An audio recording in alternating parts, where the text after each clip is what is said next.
Hello friends, welcome back to my channel. So friends, મારો આજનો video છે શું તમને પણ શરીરમાં કોઈ પણ જગ્યાએ પાણીના ચાંદા થતા હોય છે. પાણીના ચાંદા તમને કોઈ પણ ઋતુમાં થઈ શકે છે અને આ પાણીના ચાંદા થવાના કારણો શું છે, તમે શું ભૂલ કરો છો અને કયા કારણે આ પાણીના ચાંદા થાય છે, એના વિશેની હું તમને આજે પૂરી માહિતી આપીશ. સાથે જ તમને 20 જેટલા ઘરેલું ઉપાયો આપીશ જેના દ્વારા તમે તમારા શરીરમાં જે પણ ચાંદા થતા હોય અથવા તો પાણીના ચાંદા થઈ ગયા છે એ ચાંદા દૂર કરવા માટે તમે ઉપયોગમાં લઈ શકો છો આ ઘરેલું ઉપાય. હાલ ગરમી ચાલે છે તો ઘણા લોકોની કમેન્ટો હતી ફેસબુક પર અને ઇન્સ્ટાગ્રામ પર કે મારા શરીરમાં પાણીના ચાંદા થાય છે કે મારા બેબીને પાણીના ચાંદા થઈ ગયા છે. તો આ સમસ્યા તમે કઈ રીતે દૂર કરી શકો છો ઘરેલું ઉપાય દ્વારા એની જાણકારી આપીશ, અને કઈ ભૂલના કારણે શું કરો છો એના કારણે આ ચાંદા થાય છે એની પહેલા જાણકારી આપી દઉં. તો પહેલા પાણીના ચાંદા થવાના કારણો જોઈએ. મુખ્ય કારણોની જાણકારી આપું અને જો કદાચ તમારા શરીરમાં જો કેલ્શિયમની ઉણપ હોય, વિટામિનની ઉણપ હોય તો પણ થઈ શકે છે. પણ કદાચ તમે આ કોઈ ભૂલ કરતા હોય તો જરૂરથી પહેલા જાણકારી લો અને પછી ઉપાય મેળવો. તો ગરમી અથવા સખત તડકાના કારણે, વધુ પડતું તડકામાં રહેવાના કારણે પણ પાણીના ચાંદા થઈ શકે છે. પરસેવાના કારણે પણ તમને પાણીના ચાંદા થઈ શકે છે. જો તમે ખૂબ જ પરસેવો થયો હોય ને એ કપડાં પહેરી રાખ્યા હોય તો પણ તમને પાણીના ચાંદા થઈ શકે છે.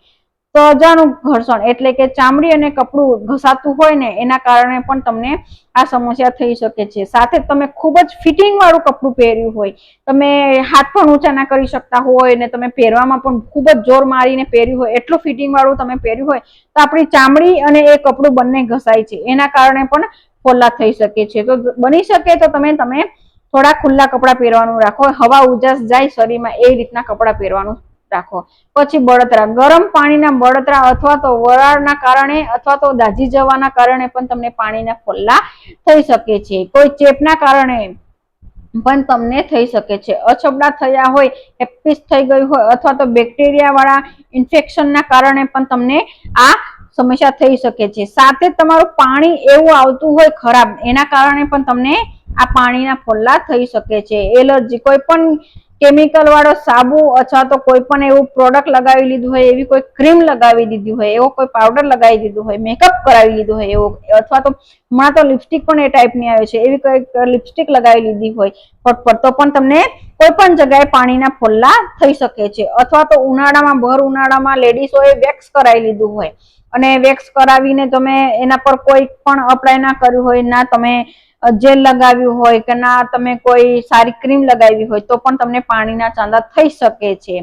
અને કીડી જીવજંતુ કરડવાના કારણે પણ તમને આ પાણીના ચાંદા થઈ શકે છે. તો આજે હું તમને 20 જેટલા ઘરેલું ઉપાય આપીશ. એ 20 જેટલા ઘરેલું ઉપાયમાંથી તમને જે પણ ગમે એનો તમે ઉપયોગ કરી શકો છો. સાથે જ ઉનાળામાં તમે એવા પગરખા પહેરો એટલે કે એવા બૂટ અથવા તો એવા સેન્ડલો પહેરો એ આવી શકે છે. તો આજે 20 જેટલા ઘરેલું ઉપાયો દ્વારા તમે આ સમસ્યાને દૂર કરી શકો છો. તો સૌથી પહેલો ઘરેલું ઉપાય છે જે છે એલોવેરા જેલ. એલોવેરા જેલ ઠંડુ હોય છે, ઠંડક આપવા માટે ઉપયોગી છે અને એલોવેરા જેલ દરેક રીતે આપણા શરીર માટે ફાયદાકારક છે. તો એલોવેરા જેલના ગુણધર્મોની જાણકારી આપો તો ઘણી લાંબી છે. તો એલોવેરા ઠંડક આપવા માટેનું ગુણધર્મ છે. ફોલ્લા પર તાજું એલોવેરા લગાવવામાં આવે તો બળતરા ઓછા થઈ જાય છે અને સાથે જ તમારી જે પણ ફોલ્લી થઈ છે એને રૂઝ લાવવા માટે ઉપયોગી છે. આ પાણીના ફોલ્લા ઘણીવાર લાલ કલરના પણ થઈ જતા હોય છે, જાણે કે ફોલ્લું થયું છે અને પાણી લોહી છે એવું લાગતું હોય ને, એ સમસ્યા પણ દૂર કરવા માટે ઉપયોગી છે.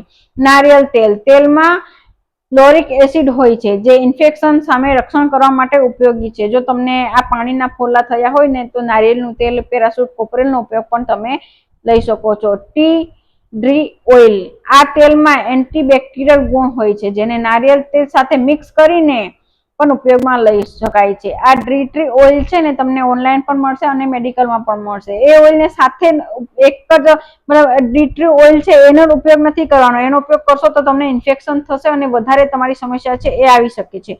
તો આ ઓઇલ, ટ્રી ઓઇલને શું કરવાનું છે, પેલા પેરાશૂટ કોપરેલ લેવાનું છે, કટક નારિયેળ તેલ લેવાનું છે વાડકીમાં થોડું ઘણું, અને એમાં 2 થી 3 ટીપા નાખીને મિક્સ કરીને અપ્લાય કરવાનું છે. ટ્રી ઓઇલનો ઉપયોગ ક્યારે પણ એકલો કરવાનો નથી.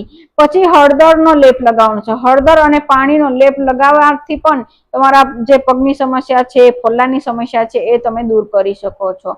મીઠું અને પાણી, નવશેકેલા પાણીમાં થોડું મીઠું નાખીને પાણીને પ્રભાવિત જગ્યાએ ધોવાથી પણ જંતુ મરી જાય છે. જો જંતુ વાળું જો તમને ફોલ્લા થયા હોય તો આ સમસ્યા તમે દૂર કરી શકો છો. મધ એ કુદરતી એન્ટી એજિંગ છે. તેને ફોલ્લા પર લગાવવાથી જલ્દીથી આરામ મળે છે. મધ પણ ઠંડુ હોય છે અને મધમાં એવા ઘણા ગુણધર્મો રહેલા છે જેના કારણે જે પણ ઇન્ફેક્શન થયું હોય એને ઠંડુ કરવા, અને જો એ ફોલ્લા તમને દુખતા હોય અથવા તો પાણી નીકળતું હોય એ પાણીને ચૂસવા માટે પણ તમે આ મધને લગાવી શકો છો. પછી કડવા લીમડાના પાનને પાણીમાં ઉકાળીને એ પાણીથી સ્નાન કરવાનું છે, એટલે કે નાહવાનું છે. તેનાથી તમારા જે શરીરમાં ફોલ્લા થયા હોય એ ફોલ્લાને પણ રાહત આપે છે. અને પછી એ લીમડાના પાનને ફેંકવાનું નથી, એનો લેપ તૈયાર કરવાનો છે અને એને પણ લગાવવાનું છે. એનાથી પણ તમને ઘણો ફાયદો થાય છે. અથવા તો તમારે એ પાણીથી નાવું ના હોય તો થોડા પાણીમાં ઉકાળી લો પાનને અને પછી એનો લેપ તૈયાર કરીને પણ ઉપયોગમાં લઈ શકો છો. આ ઉપાય લીમડાનો એવો છે કે ખીલપણ પણ તમે ઉપયોગમાં લઈ શકો છો. તમને કશું વાગ્યું હોય તો પણ તમે ઉપયોગમાં લઈ શકો છો. તમારા પગમાં સડો આવી ગયો હોય તો પણ તમે ઉપયોગમાં લઈ શકો છો. એપલ સાઇડર વિનેગર પાણીમાં મિક્સ કરીને એ ફોલ્લીની જગ્યાએ પર નાહવાનું છે, અથવા તો એનો જે એટલો ભાગ છે એ પોતાથી સાફ કરવાનો છે. એનાથી પણ ઘણો ફાયદો થાય છે. પછી છે તુલસીનો રસ. જો તુલસીના પાનનો રસ કાઢીને લગાવવામાં આવે તો પણ એન્ટીવાયરલ જે ફંગલ્સ થઈ ગયા હોય છે અંદર, એનાથી રાહત મળે છે. પછી ગ્રીન ટી નો ઉપયોગ, વધારે પડતી ગ્રીન ટી બેગ ને ઠંડી કરી અને ફોલ્લા પર મૂકવાથી પણ સોજો ઉતરે છે. ગ્રીન ટી આપણે ચા પીવા માટે અને શરીરની ચરબી ઉતારવા માટે ગ્રીન ટીનો ઉપયોગ કરીએ છીએ. એને ઠંડા પાણીમાં બોળીને પછી એ જ પેકને, જે નાનું પેક હોય છે, એને તમારા ફોલ્લા પર લગાવીને મૂકીને રાખો. અથવા તો વધારે હોય તો એ પાણીથી પોતું મારી દો, એટલે કે આવું કોઈ કપડું લો અને પછી ફોલ્લા પર આ રીતે પાણીમાં એ ગ્રીન ટી વાળા પાણીમાં રાખો અને પછી આ રીતે અપ્લાય કરો. જેનાથી પણ બેક્ટેરિયા હોય છે એ બેક્ટેરિયા તમે દૂર કરી શકો છો અને ફોલ્લાને પણ સુકવવા માટે ઉપયોગી છે. આ દરેક જે ઘરેલું ઉપાય આપું છું એ, અને 1 અઠવાડિયાની અંદર દૂર થઈ જાય આ પાણીના ફોલ્લા, એવા હું તમને ઘરેલું ઉપાયો આજે બતાવી રહ્યું છું. પછી બેકિંગ સોડા પાણીની સાથે પેસ્ટ બનાવીને લગાવવાથી ખંજવાળ આવતી હોય એમાંથી તરત જ રાહત મળે છે. પણ થોડું ધ્યાન આપજો, આ નાના બાળકો માટે નહીં કરવાનું. પછી ચંદનનો લેપ. ચંદન અને ગુલાબજળનો લેપ લગાવવાથી જે પાણીના ફોલ્લા થયા હોય એમાં રાહત મળે છે. સાથે જે પાણીના ફોલ્લા છે એ પાણીને શોષી લે છે આ ચંદન, અને તમારું જે ફોલ્લી છે એ ફોલ્લીને સુકવવા માટે પણ મદદરૂપ થાય છે. પછી છે કાકડીનો રસ. કાકડીના ટુકડા અથવા તો રસ લગાવવાથી પણ ગરમીમાં થતા પાણીના ફોલ્લા છે એ પણ દૂર થાય છે, અને સાથે જો તમને ખંજવાળ આવતી હોય એ પણ દૂર થઈ જાય છે. અને તમારે જે બળતરા થતા હોય ને એને રાહત માટે પણ આ કાકડીનો રસ ઉપયોગી છે. દૂધની મલાઈ. બળતરાની જગ્યાએ દૂધની મલાઈ લગાવવામાં આવે તો ઠંડક મળે છે. પણ જો તમને ઉનાળાની ઋતુમાં થયું હોય તો જ આ દૂધની મલાઈનો ઉપયોગ કરજો. અને જો તમને શિયાળા કે ચોમાસામાં થયું હોય તો તમે જરા ડોક્ટરની સલાહ લેજો, કેમ કે દૂધની મલાઈ ઉનાળામાં સારી અને ચોમાસા અને શિયાળા માટે પણ સારી, પણ ચોમાસા માટે થોડી ના સારી, કેમ કે ભેજના કારણે કદાચ તમને વધારે પડતી નુકસાન આપી શકે છે. પછી છે ડુંગળીનો રસ. જો જીવજંતુ કરડવાથી ફોલ્લા થઈ ગયા હોય તો તરત જ તમે ડુંગળીનો રસ લગાવી શકો છો. કોઈ પણ જીવજંતુ ચાવી ગયું હોય, મકોડું ચાવી ગયું હોય અથવા તો કાનખજૂરું ચાવી ગયું હોય ને તરત જ ડોક્ટર પાસે ના જવાતું હોય તો તમે આ ઉપાય ઘરે કરી શકો છો. અથવા તો તુલસીના પાનનો રસ પણ તમે તરત જ લગાવી શકો છો. ફુદીનાના પાનનો રસ પણ તમે તરત જ લગાવી શકો છો. સાથે જ મકોડાને બધું ભગાડવા માટે પણ ડુંગળી અને તુલસીના પાન અને ફુદીનાના પાનને મિક્સ કરીને રસ કાઢી અને એને મિક્સ કરીને એનું પાણી પણ છંટકાવ કરી શકો છો. એનાથી ગરોળી પણ નથી આવતી અને મકોડા છે એ બધું પણ ભાગી જાય છે, કોકરોચ પણ ભાગી જાય છે.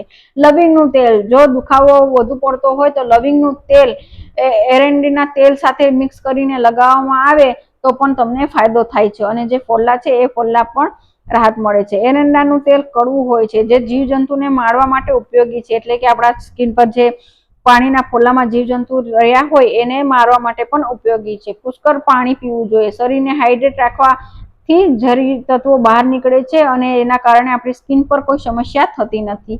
પછી વિટામિન ઈ તેલ. કેપ્સ્યુલ પણ મળે છે. વિટામિનની નાની નાની કેપ્સ્યુલ પણ મળે છે. એ કેપ્સ્યુલ વાળું તેલ છે એ સ્કિન પર લગાવવાથી તમારી જે પણ પાણીની ફોલ્લીઓ છે એ પણ સારી થઈ જાય છે. સાથે જ તમારી ખીલની સમસ્યા દૂર કરવા માટે પણ વિટામિન ઈ કેપ્સ્યુલનો ઉપયોગ તમે કરી શકો છો. હળવા સુતરાઉ કપડાં પહેરવાના છે ઉનાળાની ઋતુમાં, અને જો તમને આ ફોલ્લા થયા હોય તો કોટનના કપડાં પહેરવાનું રાખો, અને આ સમસ્યા દૂર ના થાય ત્યાં સુધી તમે વ્હાઈટ કપડાં પહેરવાનું રાખો, અને હવા ઉજાસ શરીરમાં જઈ શકે એવા કપડાં પહેરવાનું રાખો. ખૂબ જ ટાઈટ કપડાં પહેરવાનું ન રાખો, અને એ ટાઈમે તમારે જીન્સ પણ ન પહેરવા જોઈએ.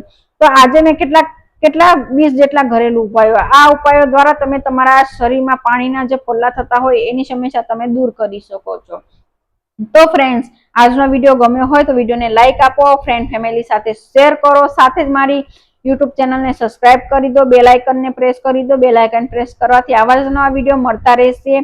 અને સાથે જ મારી ઇન્સ્ટાગ્રામ પેજને ફોલો કરી દો, અને સાથે ફેસબુક પેજને પણ ફોલો કરી દો. આ બધા એપની લિંક તમને ડિસ્ક્રિપ્શન બોક્સમાં મળી જશે. તો ફ્રેન્ડ્સ, આ હતો આજનો video. Thank you for watching my video.